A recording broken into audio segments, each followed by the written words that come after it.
Þú finnur Netto-verslanir á 15 stöðum á landinu. Verið velkomin í Netto. Við tökum vel á móti þér.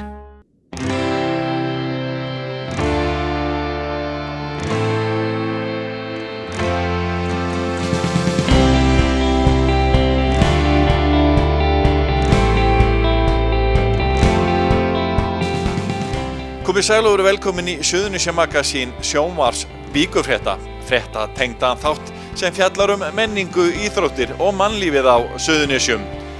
Við hefjum leikinn þar sem við fjöllum fasteignamarkaðinn, hann aldeilis á fleygiferð, skoðum hvernig staðan þessa dagana. Við förum einnig á Ásbrú og skoðum geimstöð sem í daglegum samskiptum við 144 gervitung sem að ljósmynda jörðina alla daga. Þá birtum við seinni hluta viðtals við íþróttakonuna Söru Sigmundsdóttur og förum og kíkjum á litlu hryllingsbúðuna hjá leikfélagi Keflavíkur.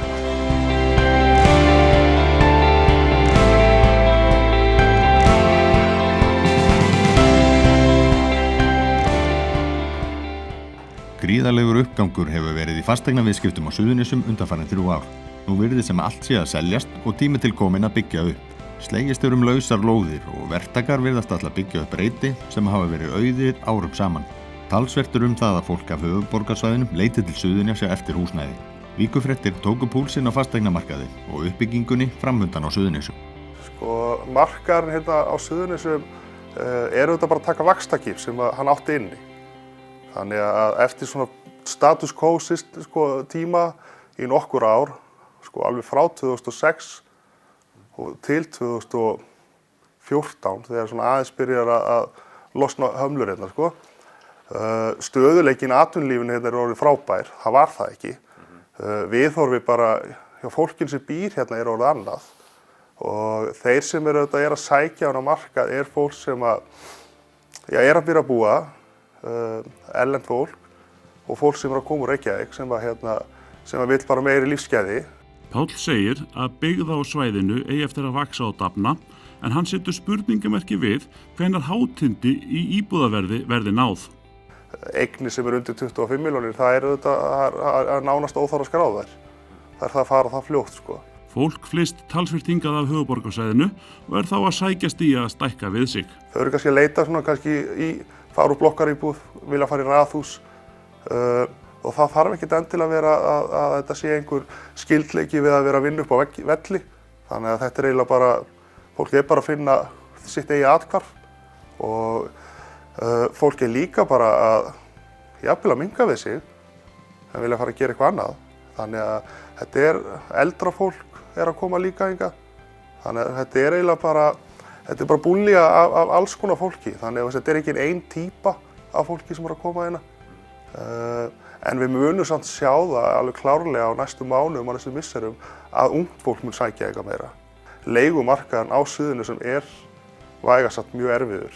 Þannig að fólk hefur þurft að vera að flýja bara af svæðinu til þess að komast, eða milli svæða, til þess að komast í íbúð og þegar þú komin á stað með fjölskyldu þá kannski vilt ekki vera með rót á milli og þú vilt festa þig og festi þig í hverfi sem þið líka vel við eða hefur efni á til þess bara fyrir að börnin sé ekki á flakki. Það voru annarkvort að flýja eða kaupa?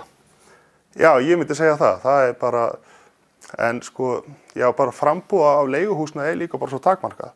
Þannig að sá sem missir undan sér leiguhúsnæði, hann á bara í erfiðleikum að fá aftur leiguhúsnæði. Og þess vegna eru menn svona flæða á milli svæða eða flæða á milli hverfa og það kannski ekki alltaf hollt eins og bara fyrir börn og svona, Íbúðafjölgunin mun halda áfram, en það spurning með verðlagið. Við erum búin að fara ansi skarpt upp núna á síðustu 12 mánuðum. Hækkunin frá cirka 1. janúar 2016 til 1. september var í kringum 20–25% af stökum íbúðum. Við komum mánaðamótin ágúst-september, akkúrat þessu tímabili. Við greinum alveg munina að frá því nóvember og það til dags í dag 10% hækkun á markaðnum.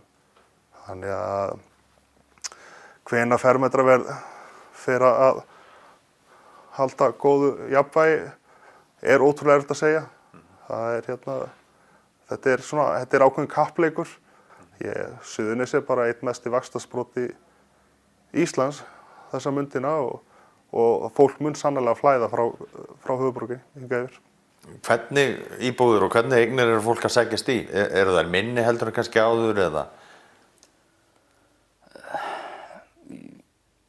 Það er rosalega misjafnt en já, það sko, fólk vill náttúrulega bara eignast íbúð og þegar verðið orðið rosalega hátt þá náttúrulega kannski eini möguleikinn að taka bara minna rými og verðið orðið hærra og þú þá sættið við minni einingu en hún sé allavega þá ný í staðan fyrir það sem þú fær kannski 20 fermetrum meira og kaupið gamalt en þá þarf það að fara að taka allt í gegn og fólk kannski ekkert með pening fyrir því. Ef við förum svo að byggja, hver finnst þið þörfin vera og hvers slags íbúðir þurfum við? Sko, ég myndi telja að svona 110 fermetra eignir sem eru með 4 herbergjum, 120 með 4 herbergjum. Það ekkert svoleiðis á markaði, pluss litlar eignir, 50 fermetrar, 40 fermetrar jafnvel, skilur við. Þessar eignir hafa ekkert verið byggt að þessu í lengri tíma, sko.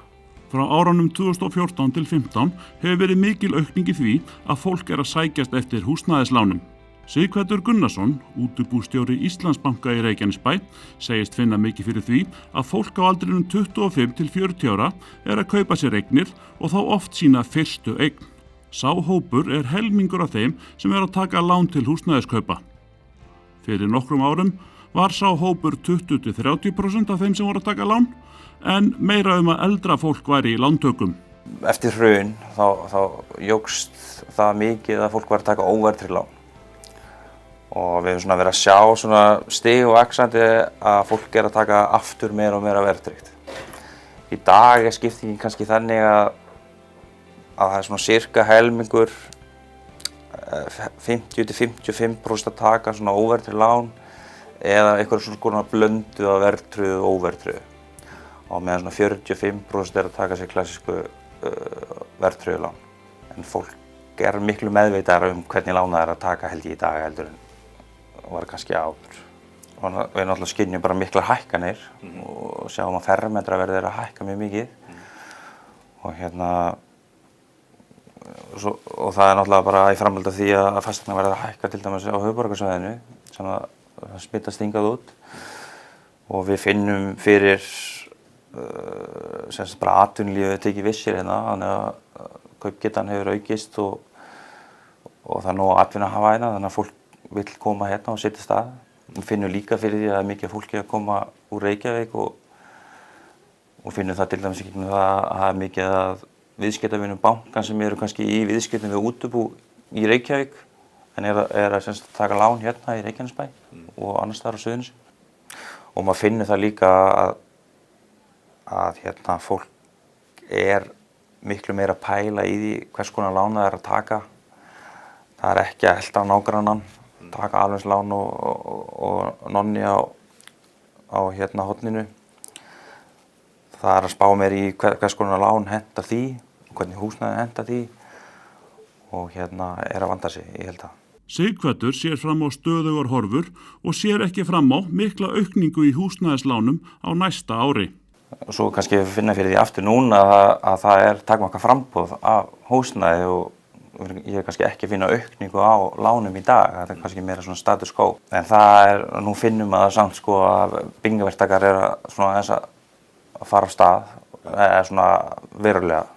Þannig að við finnum allavega fyrir því í bankanum, það er mikið af fyrirspurnum að koma varðandi verktakar sem að fara af stað að vilja byggja og vantar fjármögnun og mörg svoleiðis verkefni í gangi í dag. Mikil uppbygging mun eiga sér stað í Reykjanesbæ á næstu misserum. Mikil ásóknir í lausar lóðir og tilstendur að hefjast handa við uppbyggingu á svæðum sem hafa staðið auð í lengri tíma. Guðlaugur Helgi Sigurjónsson, sviðsstjóri umhverfissviðs, segir að Reykjanesbær sé vinsæll uppbyggingastaður þessa mundir. Þannig að það feikilega mikill uppgangur og þessi svæði sem eru þegar skipulögð eru bara að fara út, nánast, öll. Og þannig að það verið að hefjast handa að byggja og farið í gangi eitthvað, en nóg mikið af verktökum og fólki til þess að fara að byggja það sem við kannski þurfum? Flugstöðin tekur náttúrulega ansi mikið af iðnaðarmönnum, en það virðist vera allan að þetta hefur verið mikið sótt bara til að halda og hafa, en menn að fara af stað. Menn finna að eftirspurnin rosalega mikil og þessar lóðir sem að fara núna eru klárlega að fara af stað, skilin tekningum og framkvæma. Það var að byrja svona einstaka svæði og hverfi. Við byrjum kannski á Innri-Njarðvík. Þar var náttúrulega ástandið frekar ljótt í langan tíma eftir allt fór í frost. Já. Núna það aldeilis tekið kipp. Hvað að fara að sjá gerast núna í Innri-Njarðvík? Ég held að fólk sjáu mikla möguleika í Innri-Njarðvík. Það að koma nýr skóli 2018-19 sem náttúrulega frábært að hafa skóla bara í bakjarðinu. Við erum að fara að stækka það hverfi. Dalshverfi 2 verður stækka til austurs. Svona það munum við klárlega að vera með svona minni einingar. Við höfum verið í vandræðum með að útluta stærri einingunum, þessi stóru tvíbýli, 300 fermetra raðhús og keðjuhús sem hafa ekki farið út. Það til skoðunar að breyta skipulega hluta, þannig að það sé hægt að fara að minnka þar einingar. En það virðist vera allan að það mikil kraftur í umsóknum að okkur finnst ekki ástæða til þess. Ef við færum okkur aðeins frá Innri-Njarðvík og inn í ytri, þá eru gamli fótboltavöllurinn fyrir aftan Nesvelli. Hvað, erum við að sjá fleiri slíkar íbúðir fyrir aldraða? Hvernig skipulagið þar? Skipulagið þar þá að taka byggingina og gera hana aðeins lágstendari. Það að stoppa með raðhúsin á svæðinu.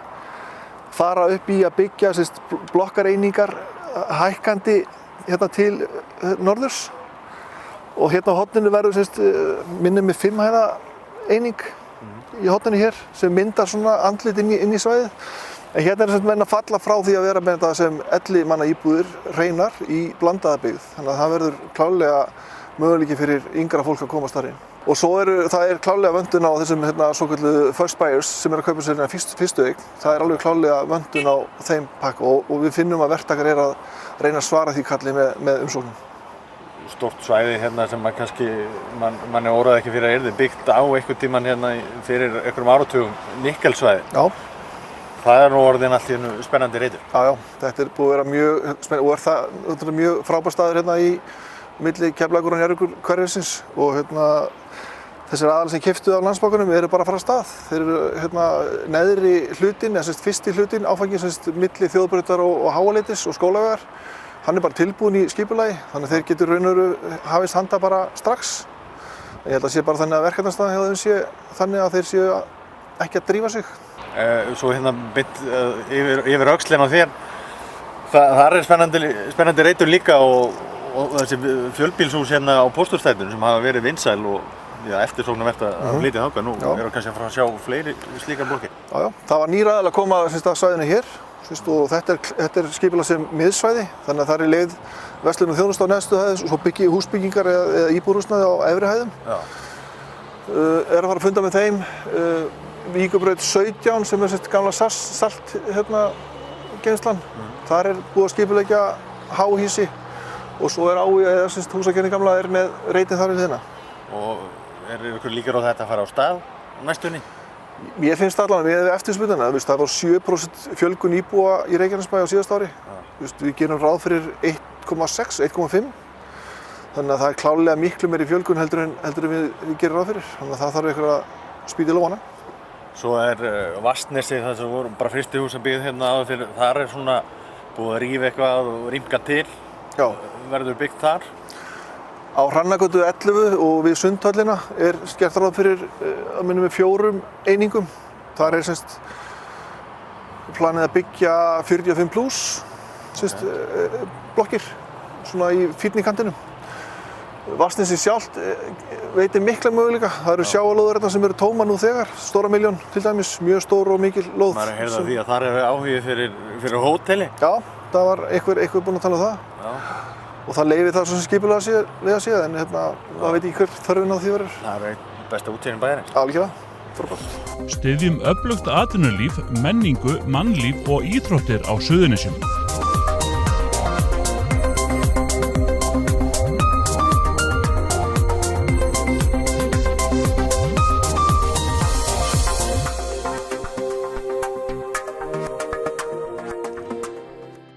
Viðtal okkar við Söru Sigmundsdóttur, CrossFit konu vakti mikla athygli.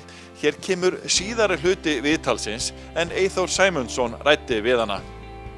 Stundum detti ég bara í svona hama, ég vill bara testa hversu mentally sterk ég er. Hversu mikið get ég pínt sjálfa mig og þá get ég hugsað þetta. Svo ef það kemur eitthvað svona á heimsleikunum, þá get ég hugsað, ok, ég hef gert þetta, þá get ég alveg gert þetta. Svona smá, bara til að plata hausinn. Ég ákvað bara eitt kvöldi að ég var að fara í útskrift hjá bestu vinkonu minni og vissi að ég væri að fara að sukka smá, borða nammi og svona, þannig ég ákvað að brenna svolítið fyrir það og ákvað bara að taka 1000 burpees. Kveikti bara heimsleikunum og hlusta á heimsleikana 2015 og gerði þessi burpees. Hvað, varstu upp í sal eða? Já, ég fór eftir lokun og þannig ég gat haft bara kveikt á tölvuskjánum sem upp í CrossFiti og kveikti bara hátalum í botn og hlustaði á Murph sem var eiginlega lengsta CrossFit-æfingin. Hvað varstu lengi að þessu? Ég held ég að verið í klukkutíma og 7 mínútur eða eitthvað. Klukkutíma og 7 mínútur? Já, ég man ekki hvað ég var. Já, ég var að reyna að gera alltaf 13 á hverju mínúti og svo breyttist það aðeins. Varstu bara einn? Andri byrjaði að taka með mér en svo hætti hann eftir 20 burpees en hann var þarna til staðar fyrir mig. Hvernig líður þér eftir svona? Þú veist, þetta er náttúrulega bara svona að þú ert að sigra þannig sjálfa þig Já, það er nákvæmlega það. Og þú veist að þú getur tekið 1000 burpees og ákveðin löngum tíma. Þetta er eiginlega bara svona, já ok, ég náði að sigra neikvæðu röddina í hausnum mínum. Auðvitað koma stundum eins að raddi bara, þú ert að, alveg af hverju ert að taka 1000 burpees? Taktu bara 500 eða eitthvað, þú veist. Það er svona að ná að sigra hausinn er rosalega mikilvægt í CrossFit. Hætta að hlusta á þessa neikvæðu rödd. Telur þú að sé í þessu sporti, á toppnum jafnvel, sé ykkur að nota lyf? Ég myndi segja að það væri frekar karlamegin heldur en kvennamegin, en ég get alveg viðurkennt að áður en að ég náði að koma svona langt þá hugsaði ég alltaf að allar þessar stelpur eru pottið á styrum og hún er ekki þessum þyngdum nema sérst á styrum. Og svo allt í einu byrja ég að ná þessu þyngdum og þá er ég eiginlega búin að sanna fyrir sjálfum mér og þú þarft ekki stera til þess að koma svona langt. Og mér finnst eiginlega líka bara svona, ef þú notar stera í þessu sporti, ertu þá ekki að velja þér auðveldi leiðina og það sem CrossFit leggur mikla áherslu á að testa andlegu leiðina og þú getur í raun aldrei valið auðveldi leiðina á heimsleikunum. Það sem að þeir eru bara rétt flugmið og þú ert bara að fara einhvert. Þetta er svona, ef þú velur auðveldi leiðina þá held ég þú komist aldrei á toppinn. Er einhver önnur lyf heldur en sterar? Notar þú fæðubótarefni einhvers konar lyf? Ég er rosalega náttúruleg manneskja. Mér finnst mjög óþægilegt að taka inn duft og eitthvað svona en ég tek inn whey protein á meðan ég er að æfa bara því það er svona fljótar í upptöku og en svo tek ég turmeric og omega 3 og D-vitamin á meðan ég er í Íslandi en ég fer að hætta því núna. Þetta er bara mjög lítið með... Já, og svo tek ég amino energy bara til þess að fá smá koffín því ég drekka ekki kaffi. Þú lítur yfir ferilinn einhvern veginn. Hverju viltu hafa á orka þá? Svona markmið mitt fyrir fyrstu heimsleikana var bara að sýna það að þú þarft ekki að hafa verið íþróttamanneskja allt þitt líf til þess að ná langt í íþrótt. Og ég vil bara sanna það fyrir öllum. Að ég var örugglega minnst, eða þú veist, ef þú spyrð einhvern sem var í Njarðvíkurskóla með mér hvernig ég var í íþróttum og allt svona, ég meina ef það var bíptest og tók ég eina ferð og svo bara nennti ég sig ekki meira. Ég var aldrei þessi íþróttastelpa og ég held að það hefur bara komið flest öllum á óvart hvað ég hef náð langt og það er bara með harðri vinnu og ákveðni og ég myndi segja það að það geta allir náð langt ef þeir bara set their minds to it. Ertu einmitt að hugsa það svona stundum, einmitt að þú varst svona áðurlöt og allt það, ertu svona að sanna þig bara stanslaust fyrir fullt af fólki? Ég svona reyna það, ég svona sýna það er svo margir sem hugsa það að eru með það sjálfsálit á sjálfum sér bara að ég hef alltaf verið feita manneskja en ég er aldrei að fara að vera þessi íþróttamanneskja. En þá getur hort á mig, ok, ég náði að breyta mér alveg. Þannig að... Þú ert greinlega, þú veist, það er oft talað um fólk sem er bara náttúrulegir íþróttamenn, þú veist, Ertu sammála því? Þú sért bara náttúrulegt talent svolítið í þessu, en náttúrulega Já, hörð vinna að baki og allt það. Ég myndi segja að ég sé mjög heppin með gen. Bara við öll systkinin erum alveg mjög sterk og allt svona, en þau eru kannski meira í skóla og ég kannski meira í íþróttum, en ef að, bróður minn hefði farið í crossfit þá hefði hann orðið mjög góður. Hann fór með mér í ræktina, eða var í ræktina yngur 3 vikur og var komin í, ég veit ekki, 100 kíló í back 5 sinnum, sem bara fáránlegt fyrir manneski sem hefur aldrei verið að æfa á þér. Þannig að við erum öll svolítið svona genetísk, en ég myndi segja að það hefur hjálpað mér alveg mjög mikið, en líka bara að vera ákveðin og vera með ákveðin markmið. Svona að lokum einmitt, þegar þú munt þá setja skóna á hilluna, hvað viltu þá að hafi gerst á þínum ferli í crossfitinu? Ég væri alveg til í að hafa náð fyrsta sæti einhvern tímann í crossfit, hafa unnið heimsleikana, en ég myndi segja að það væri frekar draum og markmið heldur en raunsætt markmið, af því að það eru allar ótrúlega góðar, það eru allar sigurvísar sem komast á heimsleikana, það fer eiginlega bara eftir í hvaða æfingar koma. Ég myndi segja að ég væri bara til að hafa komist á games og verið í topp 5 alltaf. Og er ég mjög ánægð með fyrirlifin, mjög ánægð. Þú ert komin vel á veg með þetta markmið. Ég er alltaf búin að 2 í 3, þannig að vonandi verður það öðru sín og nýjar. Já, það eru 2 sæti hann önnur sem ég væri alveg til í að lenda í einhvern tímann. En maður veit aldrei, en það er líka bara að njóta þess og eftir þessi 5 ár vill ég geta hugsað bara, ok, ég gerði allt sem, ég tók við öllum tækifærum sem ég fékk. Ég prófaði þetta. Eins og að fara að taka open með fyrirhandi heimsmeistara sem að rústaði heimsleikunum 4 ár í röð. Það er ekki allir sem fá þetta tækifæri.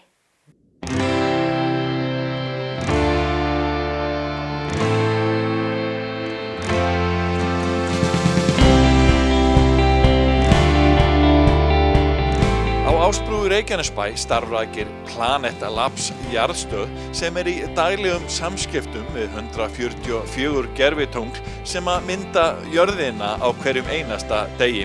Hilmar Bragi skoðaði stöðuna. Þetta kemur upphaflega í gegnum Óla Ragnar Grímsson, forsetann okkar.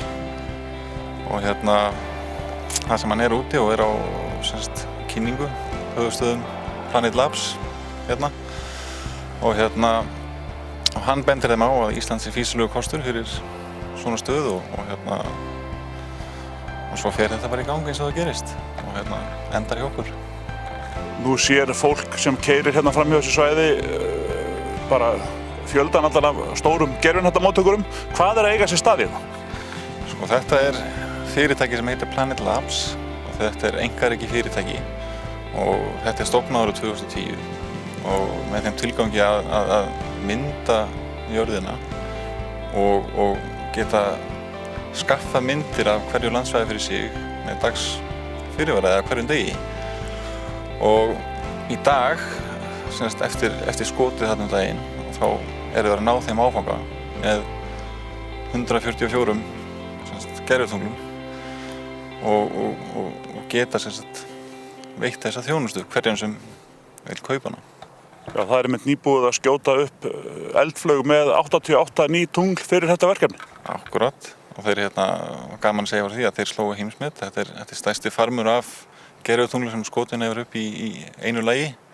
Það voru 104 en þeir áttu 88 af þeim og þannig að þetta er svona skemmtilegt og stöðin í Reykjanesbæ er hún er svona aðalstöðin í að koma þessum nýju gervitunglum á braut og hafa samband við það svona fyrstum sinn. Þessi staðsetning hérna í Reykjanesbæ, hvernig kemur hún til? Af hverju er þetta hér en ekki einhvers staðar annars staðar á landinu? Þetta svæði var bara álitlegt. Þetta er ekkert hérna í kring. Þetta er tiltölulega flatt. Það sem þið þurfa. Eins og sést kannski í bakgrunni að þeir eru helviti lágir og þurfa bara 5 gráður. En við fórum bara að hjálpa og fundum þetta og fórum svo í allt sem þarf að gera og hjálpaðum að byggja upp fína stöð. Og verkefnið var skemmtilegt sem slíkt. Við höfum aldrei sett upp gervihnattamóttakara eða svoleiðis eða það tæknina sem er bak við það. En svo í kjölfarið þá erum við með samning við þá þar sem við svona að hluta til rekum stöðuna mánaðarlega, eða mánuði frá mánuð og hjálpuði með svona fjárstýrar þjónustu viðgerðir eða það sem þarf. Og það hefur bara verið mjög fínt samstarf og bæði eru náttúrulega veðráttan hérna á Íslandi eins og hún og við þurfum að huga búnaðinum Hvernig láta þessi diskar í verstu veðrum? Þeir eru nú helviti segir og diskarnir sem eru á bak við mig eru veðurheldir og eiga að þola ís og snjó og frost og klaka og allt saman. En það koma náttúrulega kviður á Íslandi sem eru örugglega ekki eins og í Bandaríkjunum eða annars staðar. Þá þurfum við bara að hjálpa þeim og við læsum diskarna bara og þá eru aðrir diskar sem taka við sem eru hérna í lokuðum kúlum og það er allt gengið fínt bara. Leið og við þökkum fyrir áhorfið minnum við á aðra miðla Víkurfrétta. Við erum að gefa út fréttablað hér á hverjum fimmtudegi og við skrifum fréttir inn á Víkurfréttavefinn www.vff.is alla daga vikunar, alla daga ársins og sömuleiðis erum við í golfunum. Nýjar golffréttir alla daga ársins inn á kylfingur.is. Þið getið líka séð þennan þátt inn á hringbraut.is og inn á Víkurfréttavefnum. Við endum þáttinn í frumleikhúsinu í Reykjanesbæ en leikfélag Keflavíkur er að sýna þessa dagana litlu hryllingsbúðuna í leikstjórn Þorsteins Backman. Við skulum kíkja á lítið sýnishorn leið og við endum þáttinn. Við þökkum fyrir okkur, verið sæl. Hver átti að gefa henni að borða? Á ég að gera það? Á ég að gefa henni að borða? Matti, þú ert bara einhverju hausterísk halti. Mættu bara halda að vera alltaf mikið mál fyrir að vera út við eitthvað plöntu frá því. Já, maður myndi halda að vera bara ekkert mál. Já, þú verður bara út með eitthvað plöntu og það er ekkert mál. Matti, ég er farin að halda sem bara alltaf mikið mál fyrir að reka þessa búðina einn. Hvenær sagðist Matti að koma aftur? Hæ? Í þessu bréfi sem þú sagði mig að skilja eftir, maður ætlaði að heimsækja systur sína hana. Á Hvammstanga? Já, ég með það núna. Varðandi það, Margrét verður lengi á Hvammstanga.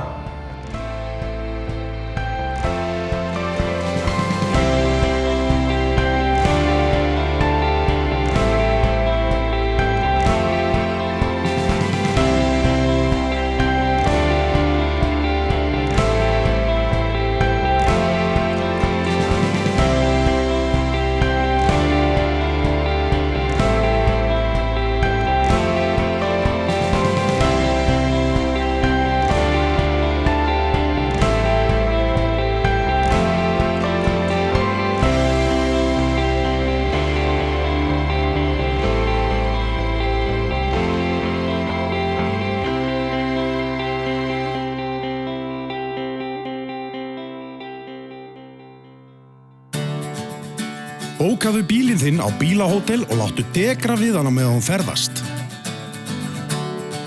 Bíllinn bíður þín svo pandur heill við heimkomu, beint fyrir utan. Bílahótel.is